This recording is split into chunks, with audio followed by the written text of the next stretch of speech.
And good evening, ladies and gentlemen. We're here on the East Coast on the Irv Homer Show. My name is Irv Homer. It is Monday, March the 9th, 2009.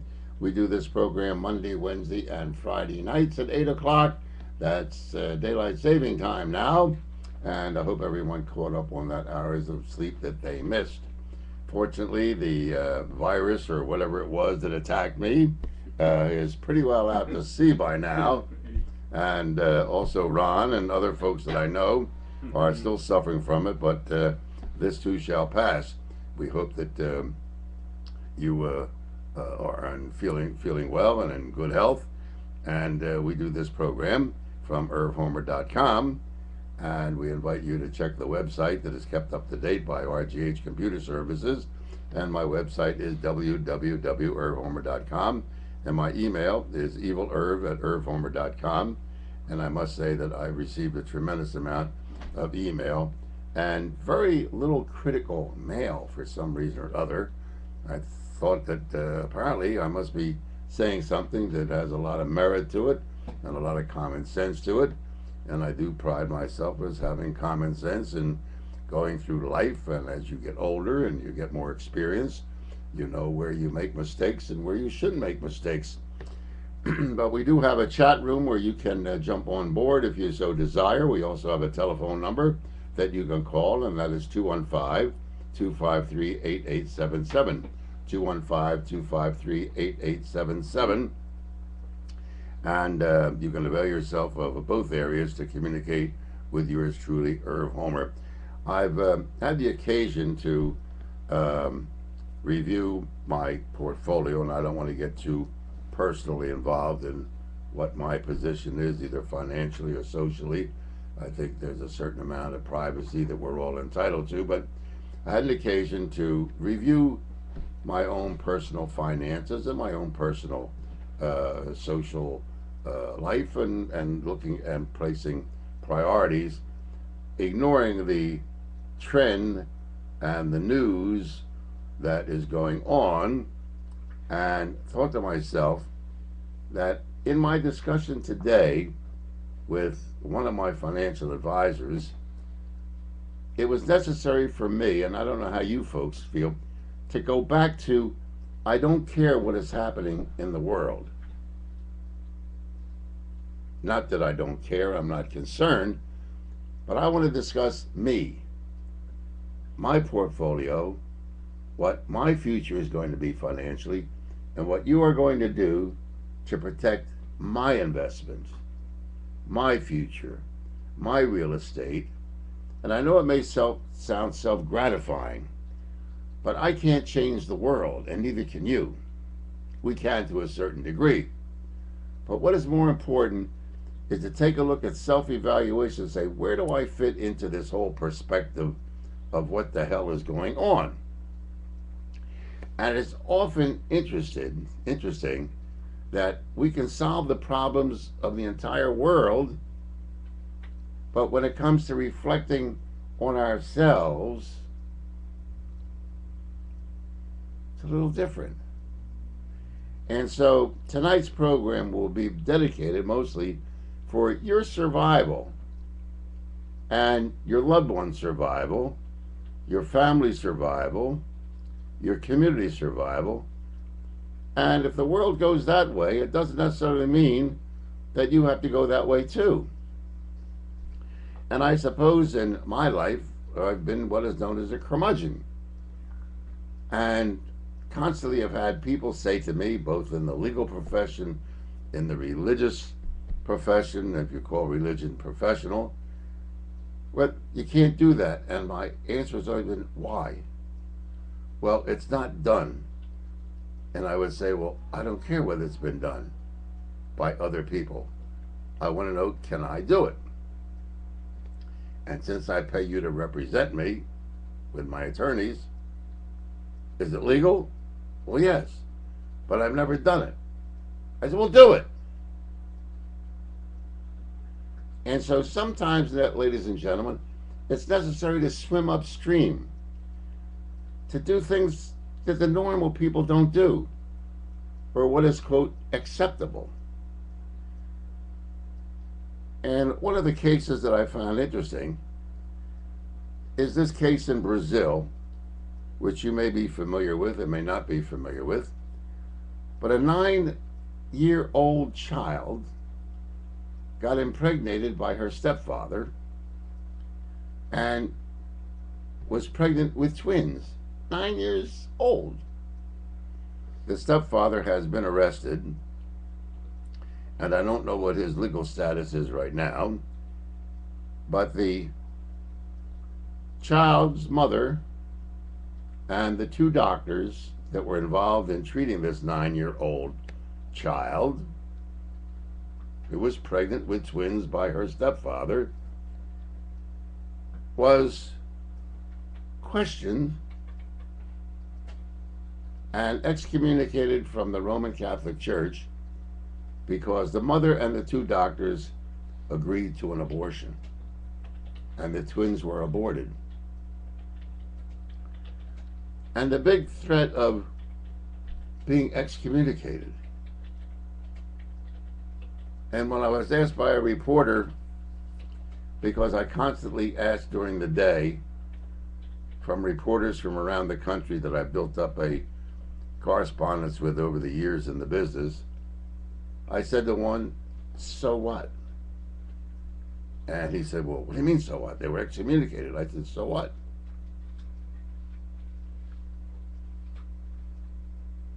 There's 120 different denominations of Christianity. And if the Catholics didn't want you, I'm sure one of the other Christian denominations would have accepted you. The church doesn't change its policy for anyone. That's their policy, and so be it. But what was the big deal about being excommunicated? The 9-year-old will now grow up as a 9-year-old. Maybe as she matures, she'll forget about this so-called operation that she wasn't even familiar with. And she'll grow to be matured, and at a reasonable age, when she marries, she'll have a baby. And we live with these fears. We're going to get excommunicated. We're going to get punished. We're going to do this. And in my opinion, it is kind of absurd. So what? Would you want your 9-year-old daughter to be pregnant with twins, impregnated by a stepfather? What's the big deal? Why don't the church really start excommunicating people who are really bad? And so I go back to my original premise. You must do what is good for you in spite of outside influences that try to direct your life. And if there's a price to be paid, you'll pay for it. And if there's no price to be paid, you'll live in comfort. But this constant installation of fear by religions and by governments and by terrorists can absolutely drive you crazy. And a lot of people walk around like doom and gloom because somebody's going to condemn them for doing something because they dare to be different, to break the normal pattern, to be a free thinker, be someone. If that is your philosophy, fine, you live it. But I've got to do what's good for me and for my loved ones and for my own personal sanity. Your comments are welcome, of course, on that. So, personally, how are you handling the news? Does it affect you? And you ignore your own life and saying, maybe I don't care about the FDIC not having enough money to back the banks that are failing. Maybe I don't care about it. What am I going to do to protect myself and my family and my little portfolio and my little investments? And have I lost control of my life by having an IRA or having a 401k or being dependent on this or the other thing? And one of the things that I pride myself over the years is letters and correspondence I get from young people who I've met during the years and I've listened to the program during the years, where I've said the most important thing for advice for young people is this, is to diversify your skills. Always have two trades or two professions. In case one fails, you can go into the other one. Now, you may not become a millionaire with some of the skills that you may develop, but you'll never starve. And that was confirmed by an advertisement from a supermarket in New York that had an ad in the paper for a janitor paying $13 an hour with benefits, and there were 400 people applied for the job last week. And the resumes: accountant, engineer, 20 years in the military, were willing to take a job for $13 an hour as a janitor. I applaud those people. The $13 an hour that the supermarket was paying to be a janitor was green money that they could take and spend. They may not wear the suit, they may not wear the tie, they might not drive the Lexus or drive that Cadillac or drive that Jag, but they can walk into the store and pay for their food and develop pride. And I remember a teacher of mine once said, and I couldn't understand it at the time, but as you get older, you understand what they're talking about. And he said, I don't care what you people do in this classroom when you mature, but I want you to be the best you can be. If you're a street cleaner, if you work that trash truck, if you sweep, I want you to be the best street sweeper, the best janitor, the best lawyer, the best accountant that you can possibly be. Because the best that you can do, nobody can do better. And I thought to myself, what the hell is he talking about? The best that I can do, nobody can do any better. Well, think about it. If you're the best street cleaner there is, you could be a doctor, but if you're not doing the best you can do as that doctor, that street cleaner is better than you. So if you're going to pick a profession, be the best damn thing that you can be at it. Don't go along to get along. Dare to be different. And I've received many, many complimentary emails and letters from young people who took my advice, who diversified their skills.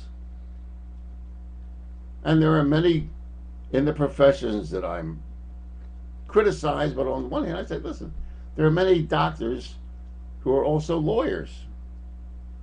There are many accountants who also become attorneys. Not that I love attorneys that much, but it's a different story. But you can't, ladies and gentlemen, criticize your child if your child wants to go in that direction and you want them to go in that direction. If they want to go in this direction, you just say, I want you to be the best damn person in that profession that you choose. If you want to be in show business, if you want to be a singer, if you want to be a musician, and you want to be a doctor, say, okay, you can be, but I want you to be the best damn musician there is. And so, personal responsibility and daring to swim upstream, leave the crowd behind and dare to be different, is who is surviving today in today's market. And as I said to the investment broker of mine, I said, I don't care about that. Yeah, but Irv, no, I don't care about how many banks are failing, and I don't care about variable annuities, and I want to know you are representing me, and what are you going to do with my portfolio? I don't want to hear the story. I know the news. I know the foreclosures on mortgages. I know the FDIC. I know all the... I want to know what you are doing to represent me, period. You go to the doctor. Ask the doctor. I remember my dear wife was embarrassed once when I went to a specialist for a condition I had, hypoglycemia, which is the opposite of diabetes. Instead of your sugar being high, it's low. And I asked the doctor, I said, where did you graduate in medical school? Did you graduate in the half that made the upper half possible, or did you graduate in the lower half? And I beg your pardon? I said, well, where did you graduate, Doc? Were you an honor student in medical school or what? This guy's going to work on my body. I got to worry if I took my car to a mechanic, you'd want to make damn sure the mechanic knew whether he was putting brakes on or whether he was putting in a transmission. So what was the big deal about asking the doctor where he graduated from? We became the very best of friends. But people are afraid to ask questions. It's your own life. It is your investments. It's your life. Ask questions of your doctor. Ask questions of your accountant. Ask questions of your politician. But we have a bunch of ninnies. And so you suffer with road rage and guys go into churches and kill pastors. You wonder, well, why? Well, maybe they asked the wrong questions at the wrong time. My name is Irv Homer. We're broadcasting from irvhomer.com. My website is www.irvhomer.com. My email address is evilirv@irvhomer.com. This program is completely and totally different than anything you hear on talk radio because we have no agenda. I am not a Republican. I am not a Democrat. I am not a conservative. I'm not a liberal. I'm an American with a free mind, unencumbered by an agenda. Many people adopt ideologies because they're comfortable with it. I'm very uncomfortable in my life. I want to be uncomfortable because being uncomfortable mentally makes you search for answers. Answers that make sense, not answers that are based on faith or supposition or words that somebody else put in there. Let's go to the chat room, which is available. Also, the telephone number, 215-253-8877. Irv, 2 questions. You often refer to our money as funny money based on nothing. Aren't all the monies of the world based on the same flimsy backing? The answer is no. We do not have funny money. We have no money at all. We have notes of debt. Federal Reserve notes are promissory notes of debt issued by the Federal Reserve Bank, loaned to the government, to loan to you, to use as a medium of exchange. It says right on the currency. This note is legal tender for debts, public and private. It does not even refer to it as money. Why doesn't it say this money is legal tender? Legal tender is not money. Legal tender is a means of exchange for goods and services.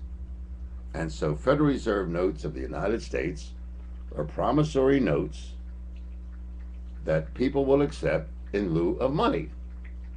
Hopefully there will be money on deposit that will back those Federal Reserve notes. Now, aren't all the monies of the world based on the same flimsy backing? And the answer is no.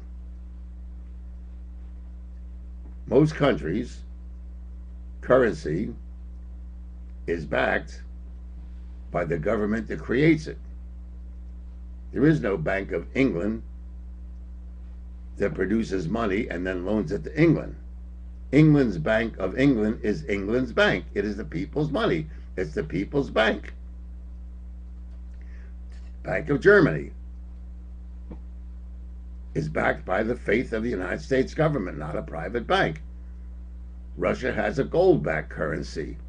Most of the Middle East has an oil-producing GDP based on their oil production and the capability of generating revenue from the natural resources that they have. So they use real money.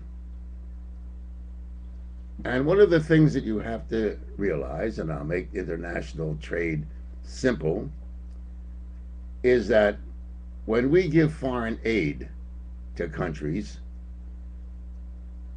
There is a difference between giving foreign aid and foreign loans. And people will say, well, why do we do business with enemies of America? Well, the enemies of America do not get 30-day credits or 60-day credit. When we sell on a medium of exchange things to Russia, their currency is backed by gold. And we do not extend credit to the Soviet Union. They pay us in gold-backed rubles. We give them goods and services. Ford Motor Company has a big truck plant in the Kuma Valley in the Soviet Union. General Electric has a plant in Russia that is backed by the gold reserves of the Soviet Union. China has a currency that is backed by 3 billion people's productivity. So other countries do not have the private banks that loan them money to operate. The other question is, did you see the woman who refused to return to active duty in the Army and was discharged? If this was World War II, wouldn't she be considered a deserter? And doesn't this prove what a bad idea having women serving in the front?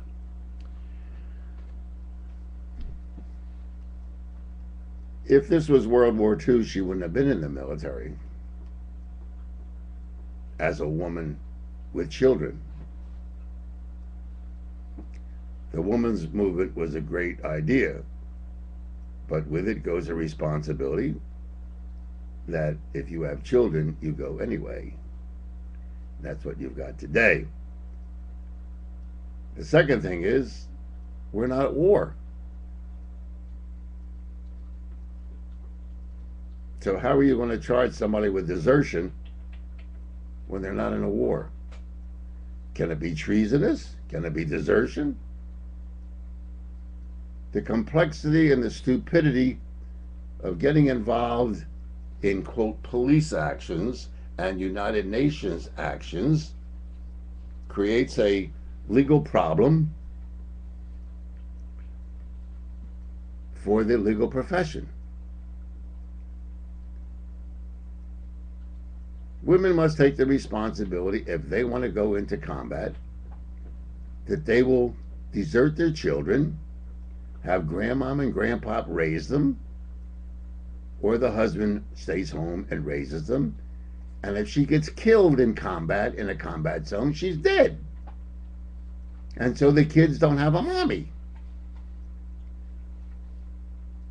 But you women wanted it that way. I read of a case on this program when I first started of a woman who had 5 children, a single mother, 6 children rather, and volunteered to be in the military, and her mother was raising the 6 children while she was in Iraq. You can't have it both ways, gals. Remember the 2 gals that were captured by the Taliban in Iraq? Found out that the government was lying through their teeth when they allegedly were caught in a firefight. If you want to play the game, be ready to pay the price for it. Under normal circumstances, she would be charged as a deserter. But since we're not at war, you can't have a tribunal for people who volunteer to serve in the military. And how do you prosecute a mommy with 2 children? Because when she reported back for duty, she took her children with her. Now, would you want to be the Army prosecutor that prosecutes her with 15 television cameras on the 6 o'clock news? Huh? So live with the conditions of this equal opportunity in America. Because while these laws were being passed and people such as myself were not shouting about it, but pointing out in a common sense conversation what the ramifications are, nobody paid attention. Well, now they're paying attention. See, when war stops being glorified with the John Waynes and the Clint Eastwoods, and you see the real tragedies of war, maybe it'll be stopped. But we still glorify parades and flags and fireworks and marching and saluting, and it's glorious. But they don't show you on an hour documentary the arms and legs, or even under the Bush administration, the flag-draped coffins at Dover Air Base. Because that part of war you're not supposed to see. So don't tell me that nobody likes war. Because some son of a bitch likes war because we've got so damn many of them. Now, it may not be our side, it may be their side. But I'm tired of this crap that nobody likes war. Pardon my expression, ladies and gentlemen. Bullshit. Somebody likes war because 53% of the world's brains, including America, Russia, North Korea, South Korea, Taiwan, China, 53% of the brains are trying to figure out how to kill the other 47% of us. Think of the geniuses, the engineers, the designers, the doctors that try to figure out how we can kill people with nerve gas. How can we kill people with the latest missile? The latest poison gas like Saddam Hussein used. The poison gas is developed at Fort Detrick in Maryland. The canisters of every type of defoliant that were used in Vietnam to kill people. Which leads me to make a comment about this horrible tragedy that President Obama created today. He signed a bill on embryonic stem cell research that may save somebody's life. Oh my God, they signed a bill and they were screaming, and the conservatives and the limbo, they're yelling, oh, it's an anti-gun.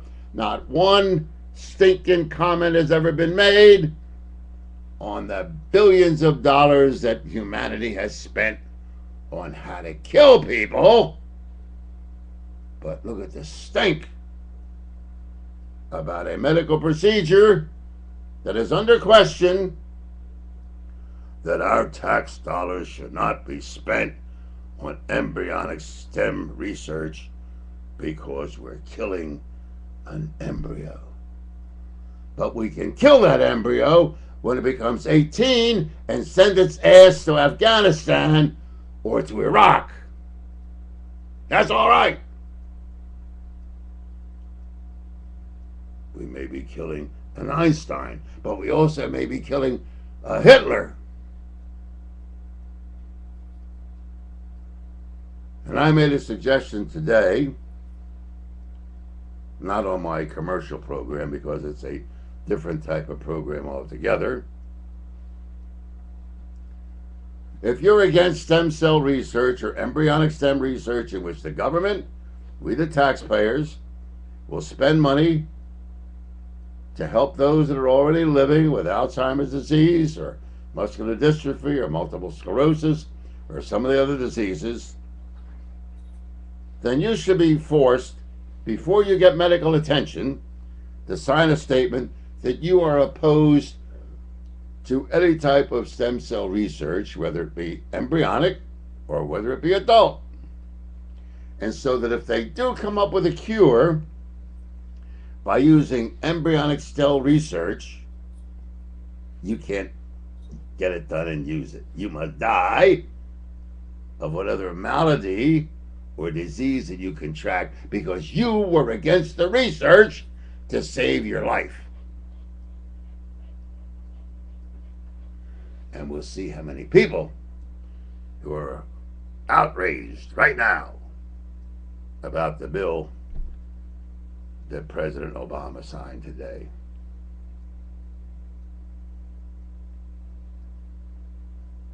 Everybody wants to go to heaven and die.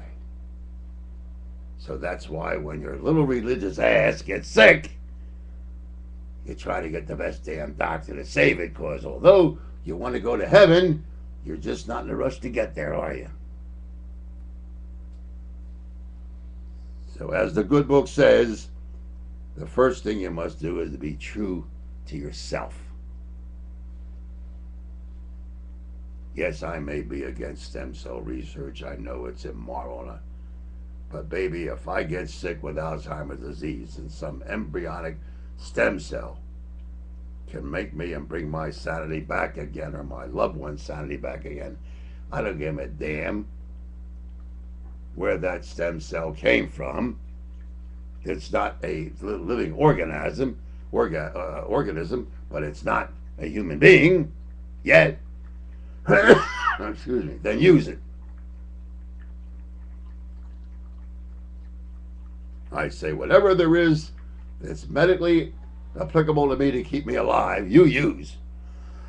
And stop being a damn hypocrite. Because I want to see the person who's going to say, no, I'm against stem cell research, but I know the stem cell research is going to save my Alzheimer's disease, or my wife's Alzheimer's disease, or my child's Alzheimer's disease, but since I'm against it, I don't want you to use it. Are you kidding me? Well, apparently my virus is back again. You can follow the Irv Homer Show on Twitter. That's right, I am now at Twitter, whatever that is, at www.twitter.com/Irv Homer Show. I am now, at my mature life, have become a Twitter. Whatever the hell that is, I just joined the Twitter. Do I get a shirt that says Irv Homer's a Twitter? Or Twitter me? Whatever that. It almost sounds immoral, ladies and gentlemen. Imagine being on the beach with the back of my bathing suit on my behind. It says, Twitter this, pal. I don't get it.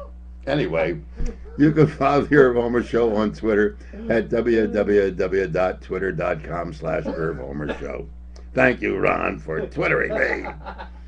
Our chat room is available and our phone line is available, 215-253-8877. Are you concerned about your personal life in light of this economy, 8 million unemployed, 10 million? What the hell does it mean to you? How are you doing personally? And are you more concerned about being the captain of your own ship instead of worrying about the other passengers on that boat that may be sinking?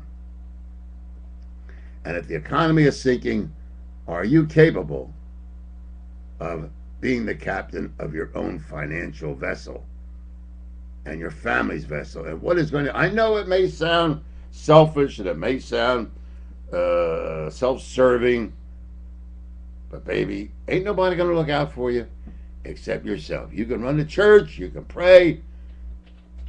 You better protect your own behind. Because I just got an inside email from God. He's busy with other stuff. Irv, along with your thoughts that the economy went sour with the printing of counterfeit money and manufacturing overseas, don't you think government jobs allowing retirements and pensions after 20 years of work is sinking us? I do. There's no question about it, my dear friend. It is not as simple as saying, well, in 1913 they created the Federal Reserve Act, in which they established a private bank.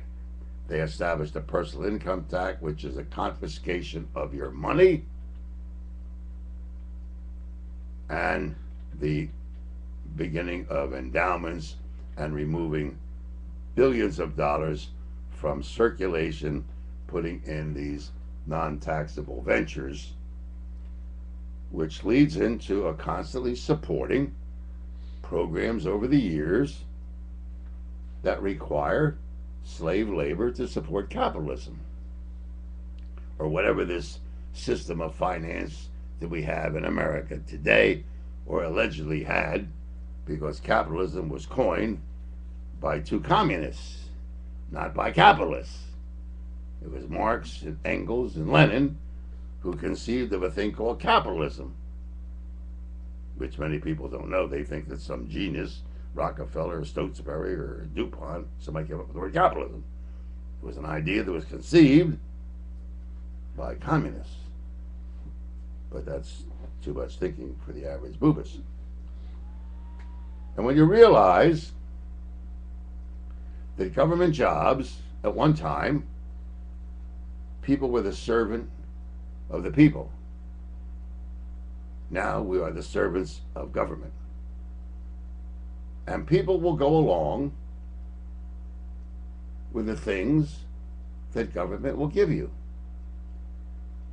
I would say there could be a total across-the-board firing of every government agency, and the government would operate lean, mean, and efficient. So everybody is against socialism, and everybody's against communism, and everybody's against big government. However,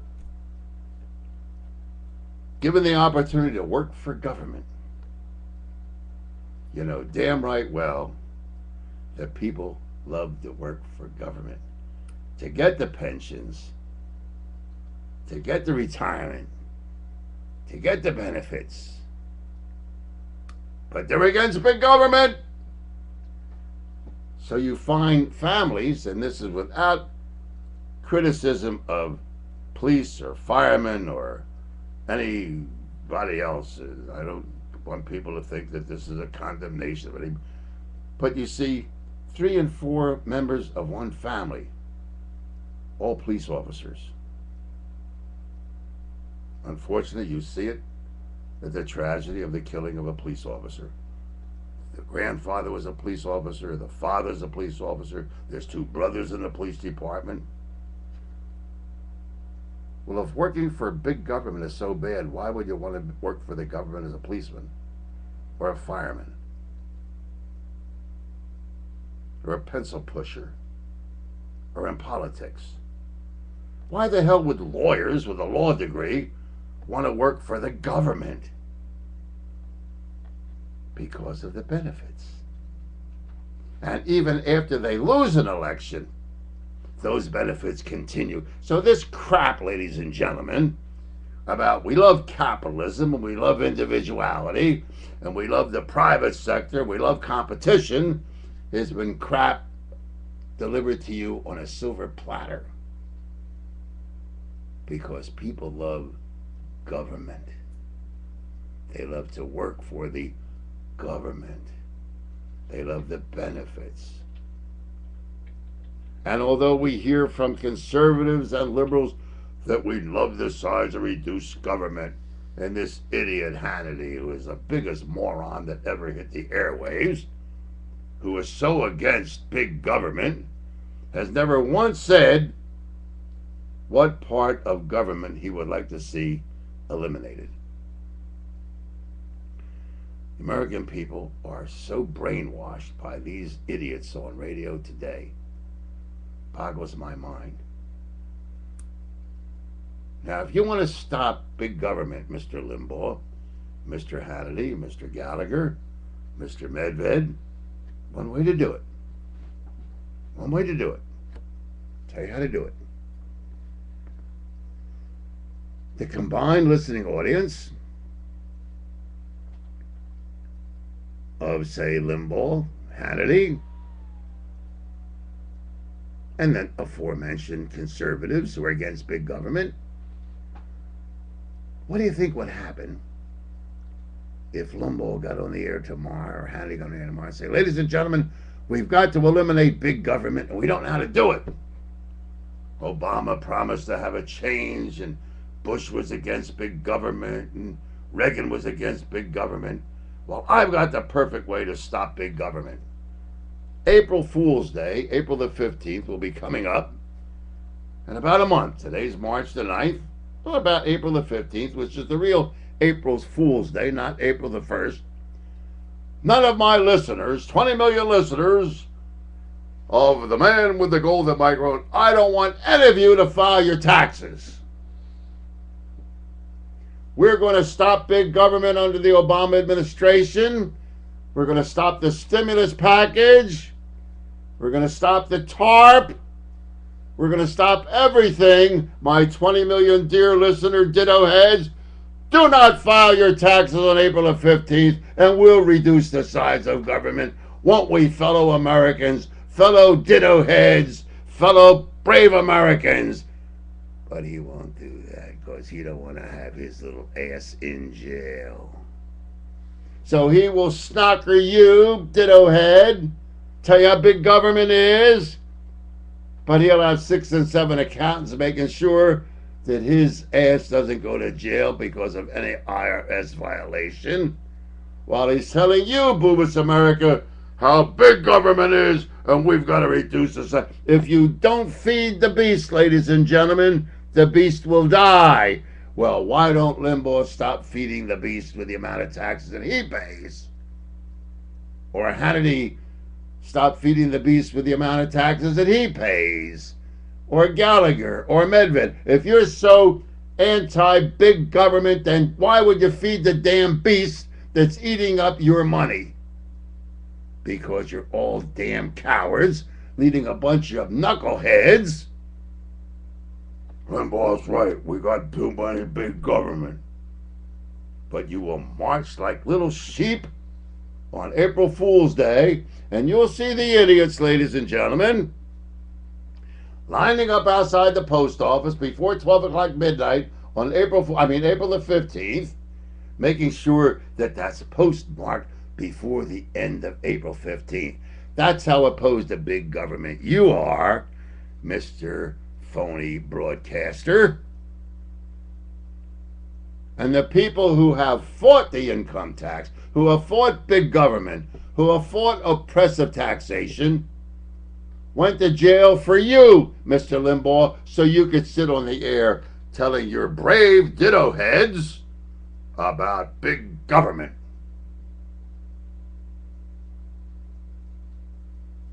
You have never once heard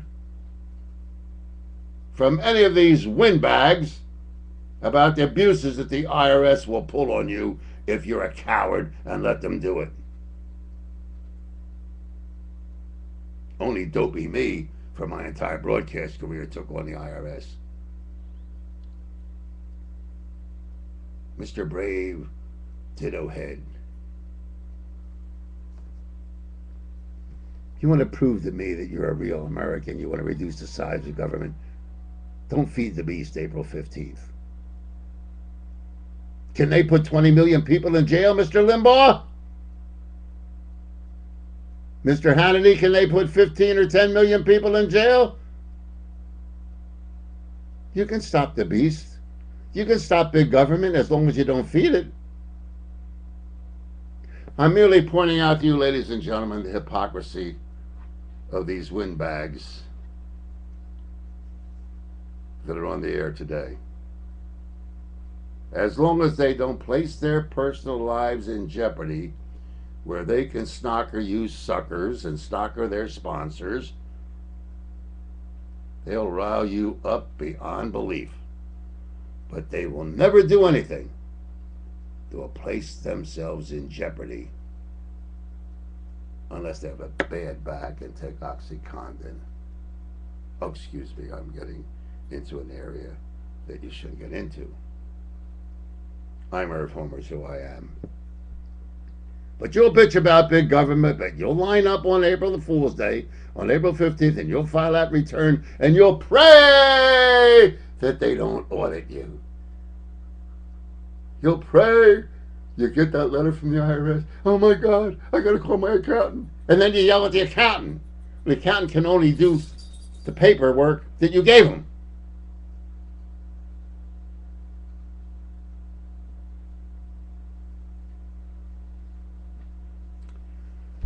Irv, I've researched the deductions available to business, big and small, and it boggles my mind.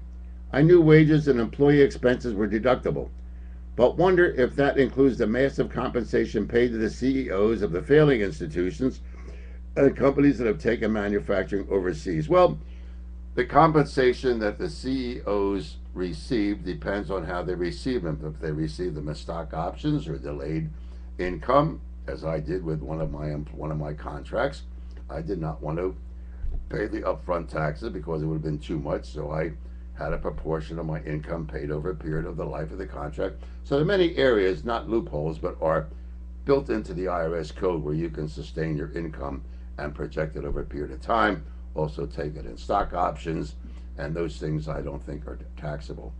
Companies that have been taking manufacturing overseas, not only taking the manufacturing overseas, but have removed their offices from America and moved them to the Middle East and moved them to the Asian continent and moved them to the Cayman Islands.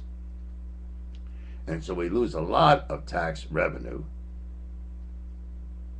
by the United States government helping American industry move out of America. And I've screamed and yelled for years.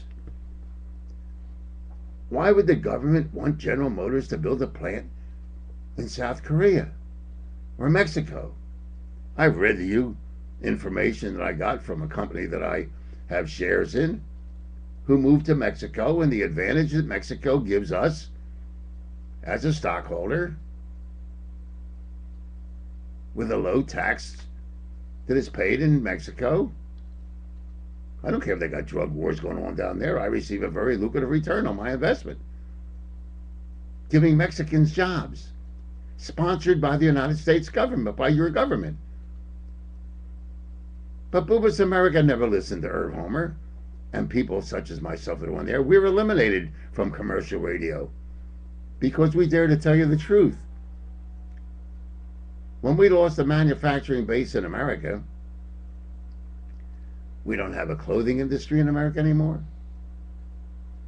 For those of you who have lived long enough as I have, we had clothing industries in Philadelphia, Darif, 3Gs, you name it. We manufactured clothing, Broad and Lehigh, an 8-story building there, manufacturing after midnight, evening clothes, dress clothes, military uniforms.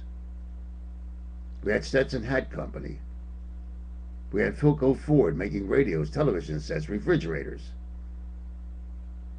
When I saw them gradually leaving America, I screamed and yelled on the air, where are they going?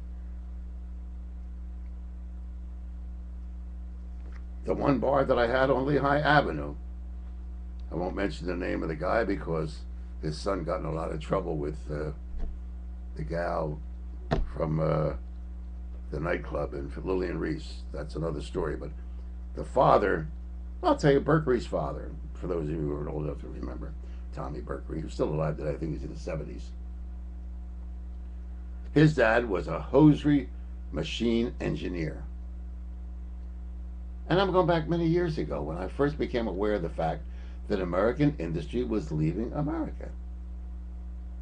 His dad went to Argentina, and he was a customer of mine in the bar. And he said, I'll be going for 3 months, Herb. I said, well, where are you going, Tommy? He says, Apex Hosiery Mill in Northeast Philadelphia. Well, it was around G and Erie. We're moving the plant to Argentina. I said, what? We're moving the plant to Argentina. Why? I don't know. I'm an engineer. My job is to remove all the hosiery making machinery out of Apex Hosiery and move it to Argentina. This did not happen overnight. It happened gradually, my dear friends. And I saw the diminution of America, asking questions, never got any response. So this whole idea of America losing its industrial base is not a surprise to me. Now, if you watched Inside Story yesterday, I think it was one of the most outrageous programs I ever did. And I don't care. In fact, I'm so outrageous that they added another weekend to my schedule. Did I lie? No. Did I want these lawyers to shut up? Yes. I lived the Depression. I lived the days of Franklin Roosevelt. The panel wasn't even born yet. They didn't know what the hell they were talking about. They didn't learn it in a book somewhere. I lived the days of Franklin Delano Roosevelt sending the ship back with 900 Jews back to Germany. The God of Jews, Franklin Delano Roosevelt, who sent 900 Jews to their death because after Cuba rejected the vessel with 900 Jews on that Hitler sent to prove to the world that even America didn't want those 900 Jews, the ship was denied port of call in New York, was sent back to Bremen, Germany, and they died in the ovens. Thank you, Franklin Delano Roosevelt. I was alive in those days. That panel wasn't alive. That panel had no idea that the Depression after World War II or before World War II was not ended by Franklin Delano Roosevelt and his stimulus packages. He did end it by having CCC camps and Works Progress Administration and other government-created jobs. But the thing that eliminated the unemployment in America was 10 million Americans that went in the military, 8 million of which were unemployed. That's what ended the Depression. Now, if history is any judge of what has happened, this may be a precursor to an international war of some type.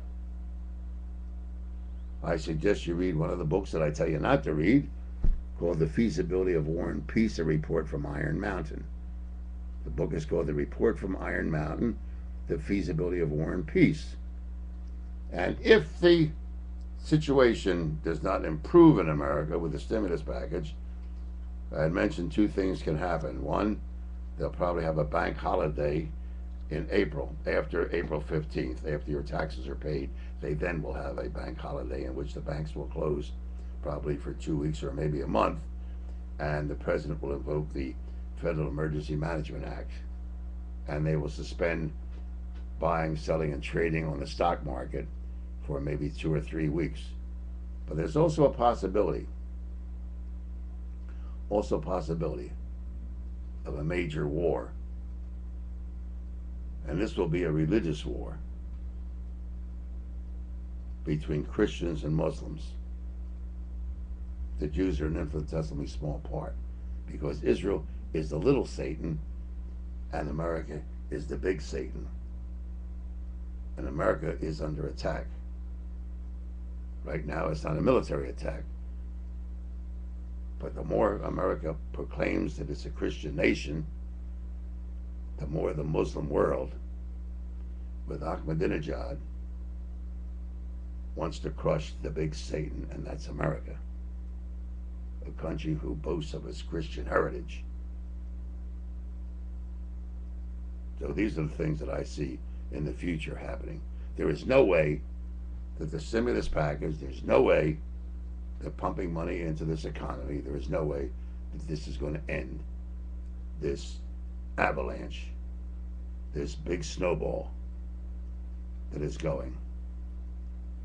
Eventually, the boobuses in the casino and the boobuses in the ball games are suddenly going to realize, I don't have any money to buy food. Question on the chat room, and we have questions available. There's some room for you. We have about a couple minutes to go yet. Do you think opening stem cell work is what got China all pissed off? Why do you think they're playing boat games like Iran all of a sudden? I don't understand why stem cell research would get China pissed off. And I don't know what kind of boat games like Iran all of a sudden. I have to plead ignorance, my dear friend. I don't understand the question. Maybe it's my fault. I don't say that, it's your fault. I just don't understand it. I don't know why opening. I can assure you that China and the rest of the world that doesn't have the influence of a fundamentalist right wing religious posture in America has been doing and government financing stem cell research around the world, embryonic stem cell research.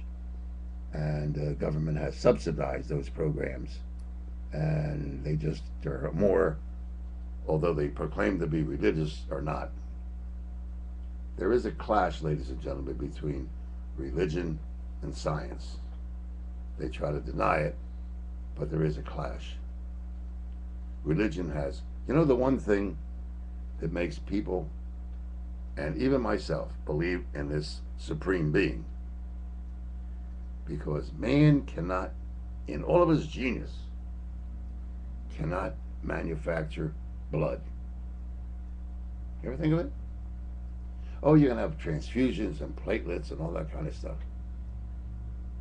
But man cannot manufacture blood. And I've often wondered why they don't spend money on scientific research on how to manufacture blood. Just think what would happen to religion if man could make blood.